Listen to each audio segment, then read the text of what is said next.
कि तूने डिस्ट्रैक्शन कैसे अवॉइड किया, मतलब कि जो भी दोस्त होते हैं, जो भी राहुल नेहा होते हैं, ठीक है, या पेरेंट्स ने तो फुली सपोर्ट किया था। मैं स्टार्टिंग में जो मैंने कहा सीरियस नहीं थे, तो पेरेंट्स जब बोलते, सबके पेरेंट्स बोलते स्टडी करो, आपने कितने भी स्टडी की ना, पेरेंट्स बोलते स्टडी करो, उनका अच्छा गाइडेंस मिलना चाहिए। जो गाइडेंस मिला है आपको ठीक मिल रहा है कैसे, आपको जब सही गाइडेंस मिला ना, आप 90 के 100+100 स्कोर कर सकते हो।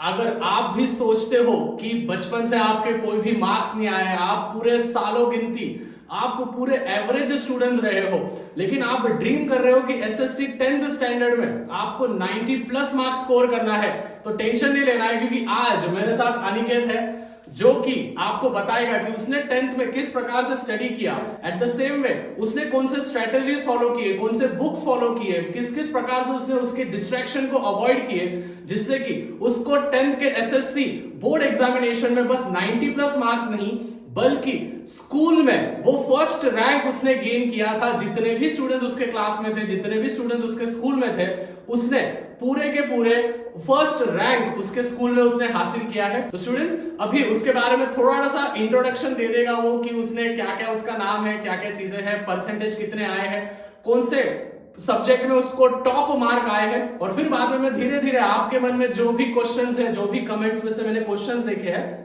वो क्वेश्चंस उसके पास अपन फेंकेंगे, वो किस प्रकार से आंसर देता है, पूरा की पूरा रैंडम होने वाला है, बहुत मजा आने वाला है। तो वीडियो को फटाफट से लाइक कर देना है और अपने दोस्तों के साथ ज्यादा से ज्यादा वीडियो को शेयर करना है, और चैनल पे नए होंगे तो चैनल को याद से सब्सक्राइब भी कर देना है। अभी अनिकेत बोलेगा उसके बारे में थोड़ा सा इंट्रोडक्शन।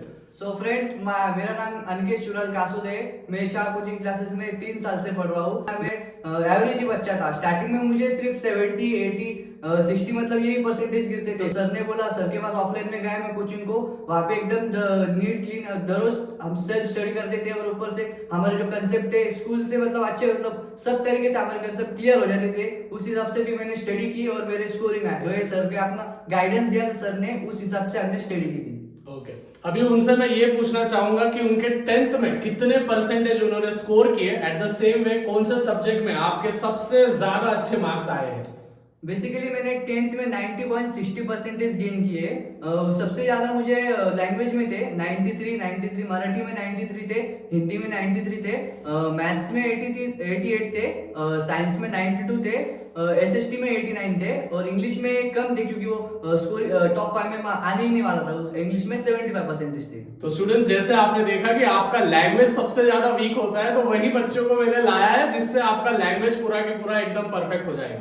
अभी स्टूडेंट्स कुछ क्वेश्चन पूछते हैं, इससे थोड़े ट्रिकी क्वेश्चंस भी होंगे कि किस प्रकार से उसने टैली किया है। जो आपके मन में जो सवाल होते हैं वही क्वेश्चंस हम उससे अभी पूछने वाले हैं। सबसे पहले अनिकेत, जो सबसे ज्यादा क्वेश्चन सबसे ज्यादा मुझे कमेंट्स में आते हैं कि यार क्या तू बचपन से ही टॉपर था, या फिर मतलब यही साल में कुछ ऐसा चमत्कार हुआ, या फिर तूने किस प्रकार से स्टडी को सीरियस लेना कब से तूने शुरू किया, जब तू 10th में था स्टार्टिंग से किया, या फिर बीच में, या फिर दिवाली के बाद, मतलब एकदम अच्छे से तू कब एकदम फोकस हुआ कि नहीं अभी अपने को एग्जामिनेशन में, बोर्ड एग्जाम में फोड़ना है, वो जरा एक बार बता देना। नहीं, स्टार्टिंग में तो मतलब फर्स्ट सेकंड में तो सभी बच्चे मतलब इजी रहता है, सिलेबस सभी टॉप करते हैं, 90+% गेन करते हैं, पर जैसे जैसे स्टेप्स बढ़ते, क्लास बढ़ते, सिलेबस हार्ड होता है, तो वैसे मेरे फर्स्ट सेकंड थर्ड में मतलब 90+ ही स्कोर, मतलब इजी था सब। पहले मैं सीबीएसई स्कूल से था, वो सीबीएसई से स्टेट बोर्ड पे शिफ्ट हुआ, इसलिए मुझे कुछ हार्ड नहीं गया। फिर जैसे जैसे क्लास बढ़ती गई, 4th, 5th, 6th, मेरे परसेंटेज घसरते घसरते गए। मुझे 60, 80, 70 इस रेंज में ही गिरते गए, 90 के ऊपर गिरे ही नहीं। जब से मैंने 3rd स्टैंडर्ड के आगे मुझे 90 से गिरे ही नहीं। फिर मैंने ट्राई करना स्टार्ट किया,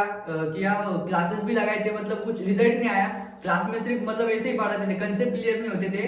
फिर ऑफलाइन मैंने सुना, आपको बोला मैंने मेरे फ्रेंड की वो स्टोरी, तो उस हिसाब से मैंने किए। फिर 10th का साल आया, 9th में तो लॉकडाउन एंडिंग हुई, इतना अच्छा स्कोर हुआ। फिर 9th में भी लॉकडाउन था, 9th में भी मुझे कम परसेंटेज आए थे। 9th में मुझे 63, मतलब ऐसा कुछ परसेंटेज थे मुझे 63 स्कूल में फाइनल एग्जाम में। तो एग्जाम में मैंने बोला इतने कम परसेंटेज हो गए। फिर 10th का साल आ गया, मार्च महीना आ गया। मार्च महीने में मतलब इतने सीरियस नहीं थे ना, अब मतलब कोई भी इतना लॉकडाउन में होगा, सबको लग रहा था हो जाएगा, हमारे भी एग्जाम कैंसिल हो जाएंगे, बच्चों जैसी एग्जाम कैंसिल हो जाएंगी। पर अब कैसा रहता है, सबको देखना पड़ता, अगर एग्जाम कैंसिल नहीं हुई तो हम क्या करेंगे, मतलब बीच में फंस जाएंगे ना।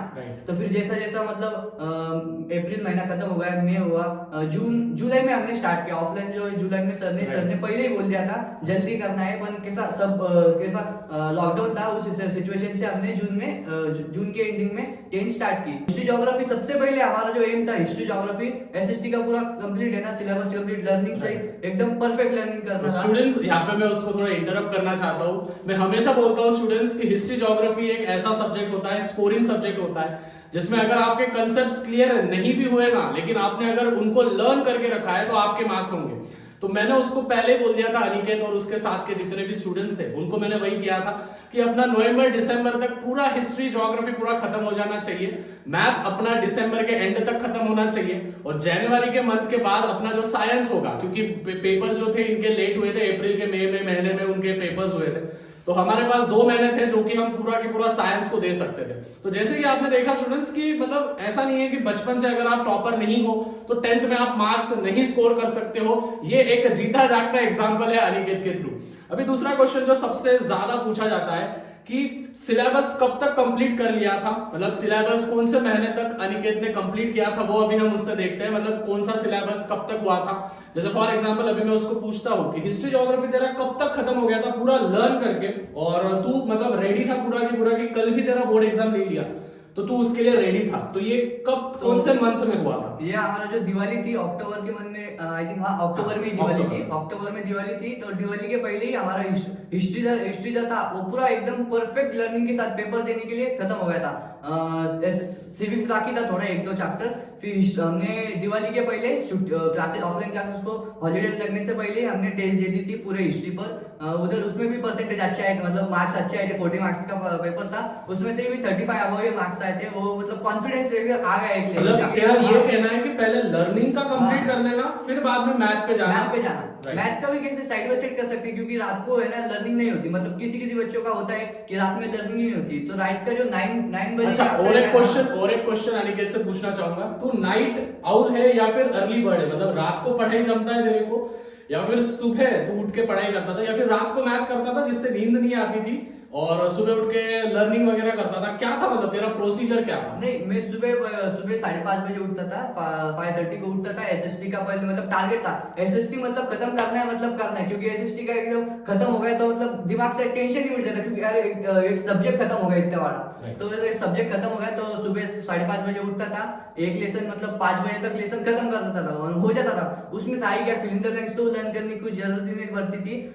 शॉर्ट नोट्स में भी 2-3 रहते थे, आंसर इन ब्रीफ 2-3, आधे घंटे में भी मैक्सिमम आधे घंटे में एक क्वेश्चन लर्न हो जाता था। अपने पास टाइम बचता था इतना, तो 5:30 बजे तक खत्म हो जाता था एसएसटी का एक लेसन, मतलब हिस्ट्री का एक लेसन, ज्योग्राफी का एक लेसन, डेली खत्म हो जाता था। जो राइट का टाइम बचता था 9 बजे के बाद में, उसके लिए मैथ्स करता था, क्योंकि मैथ्स में रात में लर्निंग नहीं होती थी। राइट, तो मतलब इसका बेसिकली ये कहना है कि सुबह आपको लर्निंग करना है स्टूडेंट्स, आपके स्कूल कभी भी हो, 8 बजे हो, 7 बजे हो, उसके 2 घंटे पहले ही आप थोड़ा उठ जाना और सुबह लर्निंग कर लेना, और फिर रात को जब थोड़ा नींद आता है तो आप मैथ सॉल्व करके फिर आप नींद को मतलब दूर रख सकते हो, जिससे कि आपकी पढ़ाई होती है। ये तो हो गए कुछ क्वेश्चंस। अभी सबसे मेन चीज कि अनिकेत तू कौन से पब्लिकेशन की डाइजेस्ट इस्तेमाल करता था? पहले बोलो, कोई प्रमोशन नहीं है मेरी इधर, ठीक है। सबसे पहली चीज, तू कौन सा पब्लिकेशन तूने फॉलो किया था? बस सिंपल आंसर में जवाब दे देना है, कौन सा पब्लिकेशन आपने फॉलो किया था और क्या तूने अपेक्षित इस्तेमाल किया था और क्या वो हेल्पफुल रहा? मैंने नवनीत की डाइजेस्ट यूज की थी।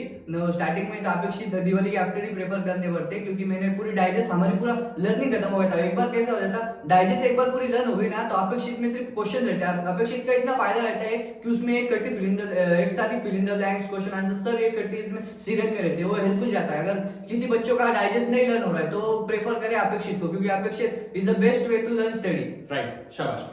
अभी द नेक्स्ट थिंग इज कि तूने डिस्ट्रैक्शन कैसे अवॉइड किया, मतलब कि जो भी दोस्त होते हैं, जो भी राहुल नेहा होते हैं, ठीक है, या फिर जो भी मोबाइल होता है यार, तो डिस्ट्रैक्शन तूने किस प्रकार से अवॉइड किया, या फिर कितने घंटे तू सोशल मीडिया पे एक्टिव रहता था जिससे कि तेरे स्टडी पे कोई भी डिस्ट्रैक्ट ना हो।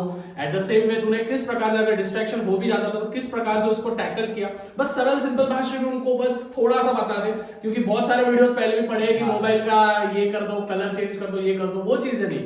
जो प्रैक्टिकल है, कितने घंटे वो मोबाइल इस्तेमाल करता था और डिस्ट्रैक्शन अगर आता भी था, मैसेजेस अगर आते भी थे तो किस प्रकार से उनको अवॉइड करता था। तो वैसे तो मेरा बड़ा सर्कल नहीं था, फ्रेंड सर्कल इतना बड़ा नहीं था, उस हिसाब से मुझे मैसेज मतलब ज्यादा आते ही नहीं थे मैसेज। मतलब एक तेरी मोबाइल मतलब सब बच्चों का रहता है, तो हम मोबाइल से जमता ही नहीं। तो मतलब स्टार्टिंग में जो मंथ्स थे, जून जुलाई अगस्त सितंबर अक्टूबर, दिवाली के पहले तक मतलब मेरा, अब एक एग्जांपल दूं तो मेरा पर डे 1.5 GB आता था मेरे को, तो वो मतलब पूरा खत्म हो जाता था। फिर दिवाली के बाद सीरियसनेस आने लगा, मतलब अब मेरे फ्रेंड्स करने लगे। फिर क्या होता था, मेरे फ्रेंड करते थे इसका स्टडी होगा, कैसे होगा, फिर मैंने बोलने लगा। फिर जेलियस फील होती थी, जेलियस वो अच्छी के लिए होती थी। यहाँ पे मैं मेंशन करना चाहूंगा, जेलस इन द सेंस कि वो पॉजिटिव कंपटीशन करता था, ये नहीं कि उससे जल रहा है, वो पॉजिटिव कंपटीशन रहता था कि यार उसको आया तो मेरे को क्यों नहीं आया। That is the main thing. तो इसी प्रकार से उसने उसका डिस्ट्रैक्शन कम किया, मतलब कि उसको रियलाइज हुआ कि नहीं यार, सोशल मीडिया पे मैं जो 2 घंटे इस्तेमाल कर रहा हूं, अगर मैं उसको कट डाउन करके if I am just spending 1 hour on the social media ना, तो वो 1 घंटा में यूटिलाइज कर सकता हूं अपने स्टडीज में, जिससे कि मुझे 90% मार्क्स स्कोर करने के लिए कोई भी दिक्कत ना हो। तो ये तो हो गया कुछ डिस्ट्रैक्शन के ऊपर उसके क्वेश्चंस। सबसे मेन चीज कि तेरे पेरेंट्स का क्या रोल रहा इन सभी सिचुएशन में, मतलब पेरेंट्स ने तुझे, जैसे फॉर एग्जांपल तुझे इमोशनली सपोर्ट पेरेंट्स ही करते हैं, एट द सेम वे हम भी रहते हैं, टीचर्स भी होते हैं आपको गाइड करने के लिए, लेकिन पेरेंट्स से बहुत अच्छा मतलब रोल रहता है, क्योंकि पेरेंट्स घर में एक इन्वायरमेंट बना के देते हैं जिससे कि बच्चे को कोई तकलीफ ना हो। तो पेरेंट्स का क्या रोल था, वैसे तो वो आपको आंसर मालूम ही है क्या देने वाला है, लेकिन स्टिल हम समझ के लेते हैं। जो भी पेरेंट्स भी देख रहे हैं इस वीडियो को, तो वो भी समझ लेना कि अपने आजू बाजू में जो स्टूडेंट्स के लिए जो इन्वायरमेंट चाहिए, वो स्टूडेंट्स को किस प्रकार से इन्वायरमेंट चाहिए, वो डायरेक्टली स्टूडेंट्स आपको बताएंगे। तो पेरेंट्स का एक बार आप इन्वायरमेंट के बारे में बता दो। पेरेंट्स ने तो फुली सपोर्ट किया था। मैं स्टार्टिंग के जो महीने थे आप सीरियस नहीं थे, तो पेरेंट्स जब बोलते, सबके पेरेंट्स बोलते स्टडी करो, अपन ने कितने भी स्टडी की ना, पेरेंट्स बोलते स्टडी करो, उनका काम ही है बोलना। पर अपन एक बार सीरियसनेस आ गया, अपन कंटिन्यू स्टडी करने लगे ना, पेरेंट्स भी सपोर्ट करते। बेसिकली आपने एक सेपरेट रूम में अपना अपने स्टडी करने का, फिर आपने जो घर का मतलब होम का जो इन्वायरमेंट रहता है, उधर कुछ भी होगा आपने अपने स्टडी से मतलब रखने का।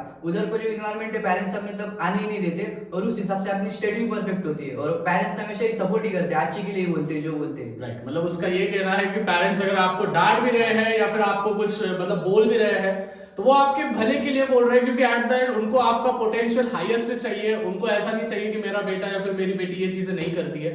तो ये चीजें प्लीज कभी भी स्टूडेंट्स, बच्चा लोग दिमाग में मत लाना कि अगर आपको कोई भी आपके पेरेंट्स अगर आपको बोल रहे हैं तो वो गलत वे में उसको प्लीज मत लो, उसको एक पॉजिटिव वे में लो और समझो कि ये आपकी रिस्पॉन्सिबिलिटी है। The next thing, practice papers आपने कौन से पब्लिकेशन के फॉलो किए थे, जो मैंने प्रैक्टिस पेपर आपको दिए थे वो वाले, और कौन से मंथ में तूने उसको शुरू किया था?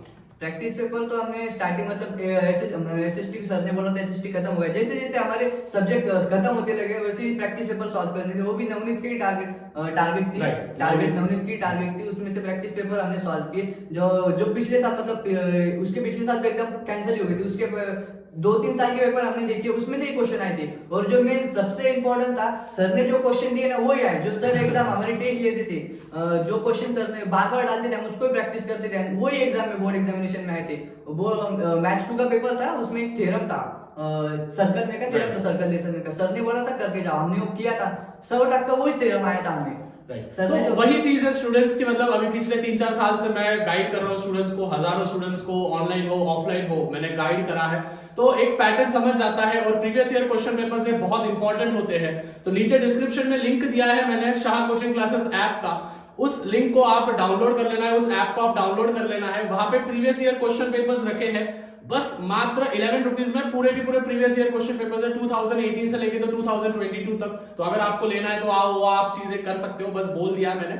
अभी लास्ट क्वेश्चन अनिकेत, एक बोलना चाहता हूँ सर, बच्चे क्या करते हैं, बहुत स्टडी करते हैं, मतलब एक मायने नहीं रखता आप कितनी स्टडी करते हैं, मायने ये रखता है आपको गाइड कौन कर रहा है। मेन वो चीज है, आपने स्टडी करते रहे, आपको मालूम नहीं किस वे से स्टडी करना है। आपको एक अच्छा गाइडेंस मिलना चाहिए, जो गाइडेंस मिला है आपको ठीक मिल रहा है कैसे, आपको जब सही गाइडेंस मिला ना, आप 90 के 100+100 स्कोर कर सकते हो। राइट, यही चीज थी स्टूडेंट्स की, मतलब आपको जो भी डिस्ट्रैक्शन है उस चीज को कैसे अवॉइड करें, कब तक आपका पोर्शन कंप्लीट होना चाहिए और किस प्रकार से आप 10th में बोर्ड एग्जाम में आप फोड़ सकते हो। द थिंग इज दैट कि आप कौन से बैकग्राउंड से आते हो, कहां से आते हो, ये मैटर नहीं करता है। अगर आप पूरी चीज को उसको शिद्दत से अगर आप चाहना चाहते हो और पूरा चीज से आप उसको एग्जीक्यूट करोगे तो एट द एंड वो चीजें होगी। और आज जैसे आप देख रहे हो अनिकेत मेरे साथ बैठा है, वो मेरे ऑफलाइन में 9th स्टैंडर्ड से था, 9th 10th 11th और 12th भी अभी वो मेरे साथ ही कर रहा है। ऑफलाइन में 100-200 बच्चे के ऊपर अपने हो चुके हैं। तो यही चीज है स्टूडेंट्स की, आपको बस बताना चाहता हूं कि अगर आप लो फील कर रहे हो अभी तो टेंशन मत लो, बस धीरे धीरे चीजों को एग्जीक्यूट करते रहो। और एट द एंड अनिकेत तो तू कुछ मैसेज देना चाहेगा तेरे फेलो जूनियर्स को कि मतलब स्टडी को किस प्रकार से ले, एज अ बोझ बोल के ले या फिर एज अ रिस्पॉन्सिबिलिटी बोल के ले, या फिर मतलब स्टडी को सीरियस कैसे ले। हम बोलते तो है कि ये स्ट्रेटजी फॉलो कर लो, ये कर लो, वो कर लो। जैसे अपने भी ट्यूशन में मैंने बहुत सारे सबको ही बोला था कि ये स्ट्रेटजी फॉलो करो, लेकिन तुम 4-5 बच्चे 6-7 बच्चे थे जिन्होंने उसको शिद्दत से फॉलो किया और वो 90+ मार्क्स स्कोर किए। बाकी के बच्चों ने फॉलो क्यों नहीं किया? क्योंकि टीचर तो वही था, पढ़ाने वाला तो वही व्यक्ति था, लेकिन तूने ही क्यों फॉलो किया? Why you? और बाकी के बच्चों ने क्यों नहीं? क्या था वो पीछे का बड़ा गोल जो कि तू बताना चाहेगा, कुछ मैसेज देना चाहेगा जूनियर्स को अपने? तो रीजन ये था क्योंकि अपने कोई इच्छा रहती है, अपने को करना है बोले तो करना है। 90+ मेरे को एक एम था, 90+ लाना ही मतलब लाना ही है। तो मतलब कौन सी भी हालत हो, सिचुएशन कैसी भी हो, मैंने किया। अब आप कोई सी भी सिचुएशन आ जाती है ना, हमने 100% अपना 100% देना ही मतलब देना ही है। फिर कौन सी भी स्ट्रेटेजी हो, अपनी खुद की स्ट्रेटेजी बिल्डअप करो, या जरूरी नहीं दूसरे की किसी की स्ट्रेटेजी बिल्डअप करो, खुद की स्ट्रेटेजी करो, खुद का सेल्फ स्टडी करो। सिर्फ मेन है ना गाइडेंस, जो है ना गाइडेंस अच्छी तरीके से लो, मेन वो करता है मैटर। सबसे मेन चीज कि लर्निंग ज्यादा करनी चाहिए या फिर 10th में कंसेप्ट पे ज्यादा फोकस देना चाहिए। अभी बहुत सारे बच्चे इसको ऑफेंड हो जाएंगे जो वो आंसर देगा, क्योंकि उसको भी पता है कि लर्निंग ये सबसे बड़ा हथियार होता है। स्टूडेंट्स, हमारे एजुकेशन सिस्टम में ये एक बहुत बड़ा फ्लॉ आ चुका है कि स्टूडेंट्स को कितना कंसेप्ट आता है वो मायने नहीं रखता है, लर्निंग मायने रखता है। क्योंकि पेपर में जाके आपको इंग्लिश में पॉइंट वाइज आपको लिखना होता है। तो इसीलिए स्टूडेंट्स आप जैसे उससे समझ रहे होंगे, मैंने उसको पहले बोल दिया था सभी बच्चों को कि एसएसटी का लर्निंग आपको पहले करके रखना है, क्योंकि एसएसटी का लर्निंग होता है 15 से 20 चैप्टर के ऊपर आपको करना होता है।